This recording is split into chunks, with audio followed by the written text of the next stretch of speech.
नमस्कार दोस्तों, मैं डॉक्टर ललित कुमार गंगेले अपने इस चैनल के एक और इन्फॉर्मेटिव वीडियो में आप सबका बहुत बहुत स्वागत करता हूं। दोस्तों, जो आज का वीडियो है ये है हीलिंग और हीलिंग प्रोसेस के बारे में। अब आप में से ज्यादातर बोलेंगे कि भाई ये तो गलत बात है, क्योंकि थंबनेल में क्या लिखा है? थंबनेल में लिखा है कि how to prevent scarring after any injury. Thumbnail इस बारे में है कि किस तरह से किसी भी चोट के लगने के बाद हम स्कारिंग को कैसे अवॉइड कर सकते हैं, या फिर हम ऐसा क्या कर सकते हैं कि हमको किसी भी चोट में भविष्य में जाके स्कार ना हो, स्कार टिश्यू ना बने। और मैं यहाँ पर आपसे बोल रहा हूँ कि ये जो वीडियो है ये है हीलिंग के बारे में। तो दोस्तों, दोनों टॉपिक में कोई भी फर्क नहीं है। अगर अभी आप इस बात को नहीं समझ रहे हैं तो वीडियो में अंत तक बने रहिए। आने वाले 6.5 से 7 मिनट या 8 मिनट के अंदर आप एग्जैक्टली समझ जाएंगे कि मैं किस बारे में बात कर रहा हूँ। दोस्तों, जैसा कि हमको सबको पता है कि जो पर्पस ऑफ लाइफ है वो होता है सरवाइव करना। ये सिर्फ लाइफ का इकलौता पर्पस है कि हमको जिंदा रहना है, हमको सरवाइव करना है। उस सरवाइव करने के दौरान या सरवाइव करने के लिए हमें क्या कीमत चुकानी पड़ती है, इससे हमारी बॉडी को और नेचर को और प्रकृति को किसी भी प्रकार का कोई लेना देना नहीं। तो जब भी हम सर्वाइवल की बात करते हैं तो सर्वाइवल के साथ मानव विज्ञान में या खास करके बायोलॉजी के अंदर एक बहुत इंटीमेट टर्म सर्वाइवल से जुड़ी हुई है, और वो टर्म है हीलिंग। जी हाँ दोस्तों, हीलिंग मतलब चोट की भरपाई, चोटों को ठीक करना। और ये इकलौता तरीका है जिससे हमारी बॉडी, हम लोग सरवाइव करते हैं। आप बात को समझिए कि जब भी हमको चोट लगती है, एक्चुअली हम जिस एनवायरनमेंट में रहते हैं वहां पे चाहे जाने में अनजाने में, चाहकर ना चाहकर, हमारी बॉडी कंटिन्यूअसली इंजुरीज को झेलती रहती है। ये जो इंजुरीज होती हैं ये कई प्रकार की होती हैं। कुछ ऐसी होती हैं जो एक्सीडेंटली हमको लगती हैं, जिनके बारे में हम अवेयर रहते हैं, बट कुछ ऐसी भी इंजुरीज होती हैं जो इंटरनल बॉडी पार्ट्स में as a part and parcel of normal life होती रहती है। और जब वो इंजुरी होती है तो हमारा शरीर अपने आप को हील करता रहता है। और जो हीलिंग है, हीलिंग का इकलौता पर्पस है हमारे शरीर का कि वो चाहता है कि हम किसी भी सूरत हाल में सरवाइव करें। तो सर्वाइवल का जो मेन फीचर है, जो एक फैसिलिटी है बॉडी की, जो एक व्यक्ति को, एक जीव को सरवाइव करने में मदद करती है, वो होती है healing. Healing is the only mechanism by which, और healing is the only mechanism which facilitates and assures our survival. Healing ही हमारी सर्वाइवल को एश्योर करती है कि जब तक हमारे शरीर में हीलिंग होती रहेगी हम सर्वाइव करेंगे। तो ये रहा हीलिंग। अब हीलिंग को समझते हैं कि सबसे पहले आप ये चीज समझिए कि जो हीलिंग है that is the topic of the pathology. जी हाँ, जो सेकेंड ईयर में हम लोगों को एज अ डॉक्टर जो सब्जेक्ट पढ़ाया जाता है, पैथोलॉजी के अंदर हीलिंग का टॉपिक है। अब हीलिंग को हम बहुत शॉर्ट में समझेंगे। हीलिंग का मैकेनिज्म बेसिकली क्लासिफाइड है दो फॉर्म में, दो टाइप का मैकेनिज्म होता है। मतलब इसका क्लासिफिकेशन हीलिंग का 2 टाइप होता है। एक होती है हीलिंग बाय फर्स्ट इंटेंशन, और जो दूसरी है वो होती है हीलिंग बाय सेकंड इंटेंशन। आप में से जो लोग BHMS छात्र हैं, रिसेंटली पास आउट हुए होंगे, और या फिर आप में से जिन लोगों का पैथोलॉजी के अंदर बड़ा अच्छा कमांड है, वो इस बात को अच्छे से समझ पाएंगे कि जो हीलिंग बाय फर्स्ट इंटेंशन होती है और हीलिंग बाय सेकंड इंटेंशन होती है, ये हीलिंग करने के 2 मैकेनिज्म है, और इन दोनों की एप्लीकेबिलिटी 2 डिफरेंट सिनेरियोज में होती है। ठीक है, जो हीलिंग बाय फर्स्ट इंटेंशन होती है वो जनरली होती है क्लीन सर्जिकल कट पे।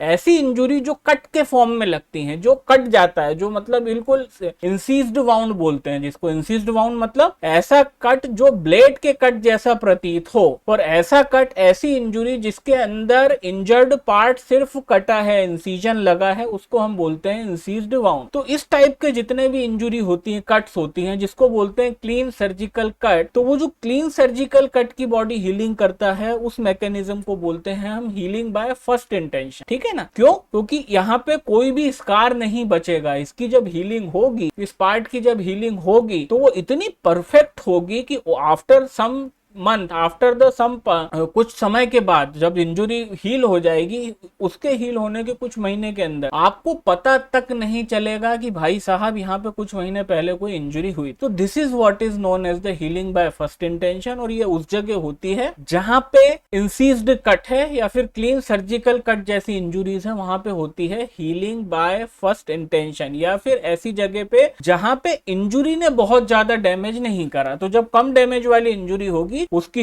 हीलिंग होगी हीलिंग बाय फर्स्ट इंटेंशन से। ठीक है, अब हम दूसरे सिनेरियो पे आते हैं। दूसरे सिनेरियो को बोलते हैं कि हीलिंग बाय सेकंड इंटेंशन। वो किस जगह पे होती है, क्या उसका स्पेसिफिक केस है, वो भी सुन लीजिए। जब भी हम लेसिरेटेड वाउंड की बात करते हैं, बहुत बड़ी इंजुरी, जैसे कि एग्जांपल किसी के पैर के ऊपर से ट्रक का पहिया निकल गया। दूसरा एग्जांपल, जो गर्म पानी से लोग बर्न हो जाते हैं, जल जाते हैं, मतलब जलना, आग से जलना। और दूसरी चीज है खोलते हुए पानी से या भाप से जलने को बोलते हैं स्कैल्ड। तो बर्न, स्कैल्ड, बहुत ज्यादा इंटेंस डीप लेसिरेटेड वाउंड, ऐसा वाउंड दोस्तों जहां पे इंजुरी की साइड के परखच्चे उड़ चुके हैं। मतलब कहने का है कि वहां पे जो इंजुरी की साइड थी वो इतनी ज्यादा नष्ट भ्रष्ट हो गई है कि वहां पे नॉर्मल फर्स्ट इंटेंशन से हील नहीं किया जा सकता। तो दोस्तों ऐसी जगह पे जो हीलिंग होती है वो होती है हीलिंग बाय सेकंड इंटेंशन। और हीलिंग बाय सेकंड इंटेंशन का मेन फीचर होता है कि वहां पे एक स्कार टिश्यू हमेशा बनता है। आप हमेशा याद रखिए कि व्हेनेवर द बॉडी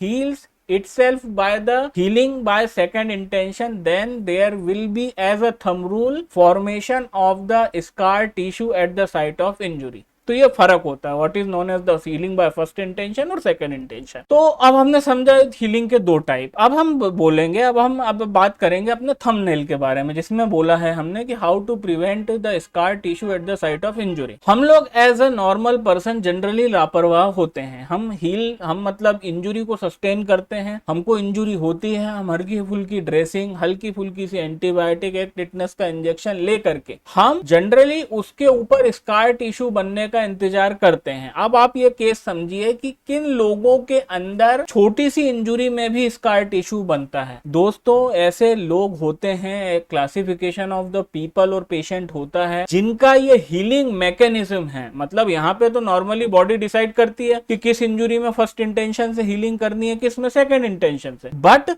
एक बहुत बड़ा ग्रुप है इस आबादी का, और उस ग्रुप के अंदर प्रॉब्लम यह है दोस्तों कि कायदे से जो हीलिंग होनी चाहिए, हीलिंग बाय फर्स्ट इंटेंशन, ठीक है ना, उन लोगों की बॉडी दोस्तों छोटी से छोटी इंजुरी के ऊपर भी स्कार टिश्यू बना देती है ना। तो ये जो फॉल्ट है ये इन लोगों के शरीर में है, इन लोगों के शरीर के अंदर के हीलिंग मैकेनिज्म में ये फॉल्ट है कि उनको क्या होगा, जरा सा सर्जिकल कट भी लगाना, वहां पे आप देखोगे स्कार बन जाता। आप मिलोगे ऐसे लोगों, है ना। अगर आप डॉक्टर हैं, आपने ऐसे केसेस देखे होंगे, ऐसे पेशेंट देखे होंगे। अगर आप एज आम आदमी ये वीडियो देख रहे होगे तो भी आपने ऐसे केसेस देखे होंगे कि उनको एक बिल्कुल क्लीन सर्जिकल कट लगा, कायदे से शरीर उसको हीलिंग बाय फर्स्ट इंटेंशन से भर सकता था। बट दोस्तों शरीर ने ऐसा नहीं किया, शरीर ने उसको भी भरा हीलिंग बाय सेकंड इंटेंशन से और वहां पे एक स्कार टिश्यू बनाया। तो basically it is a inbuilt fault in the healing mechanism of these type of person, और इनकी संख्या लाखों करोड़ों में है। ठीक है, लोगों को पता ही नहीं है इनके साथ ये प्रॉब्लम। तो अब हम क्या कर सकते हैं इन लोगों के लिए कि हम ऐसा क्या कर दें कि ये लोगों को, क्या हम कोई ऐसी होम्योपैथिक मेडिसिन दे सकते हैं जिससे कि अगर इनको इंजुरी हुई है तो इंजुरी भी हील हो जाए, और आफ्टर द इंजुरी होने के बाद रिकवरी के पीरियड में क्या वो कोई ऐसी मेडिसिन ले सकते हैं जिसको लेने के बाद इनको स्कार टिश्यू ना बने। तो बिल्कुल दोस्तों, बिल्कुल ऐसी मेडिसिन है, और उस मेडिसिन को हम 3 फॉर्म में देंगे। 3 फॉर्म में मतलब उसको हम देंगे in the form of 30 potency. ठीक है, 30 पोटेंसी में उनको हम खिलाएंगे 4-4 गोली दिन भर में 3 बार, प्लस उनको देंगे same medicine in the form of mother tincture also, है ना। उस मदर टिंचर की 15-15 बूंद दिन भर में 3 बार, मतलब सेम मेडिसिन है। ठीक है, और प्लस उसका ऑइंटमेंट भी आता है, उस ऑइंटमेंट को हम अप्लाई करेंगे। और ये करना कब है, ये करना है हमको कि whenever any patient has a injury, जो कि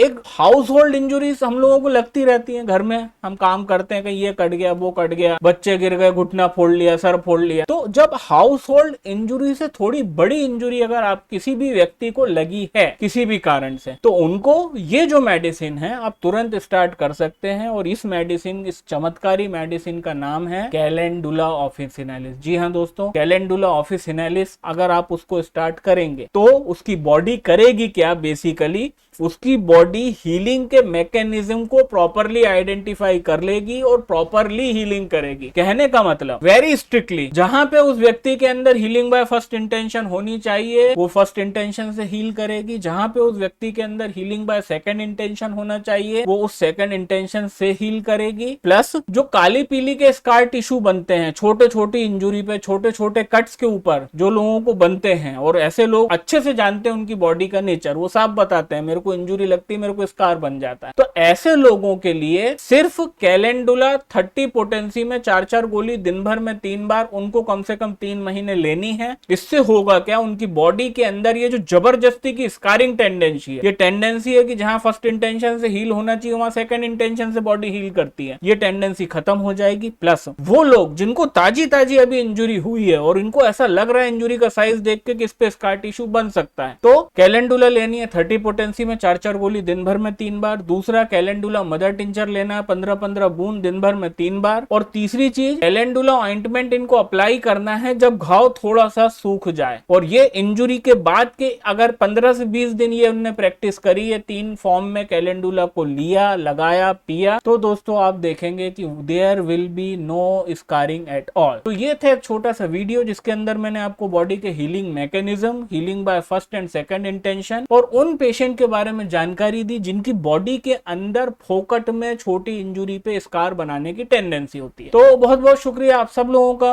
वीडियो में जुड़ने के लिए, चैनल को समय देने के लिए। आने वाले हफ्ते के आने वाले वीडियोस में और लाइव स्ट्रीम में आप सबसे मुलाकात होती है, तब तक के लिए नमस्कार।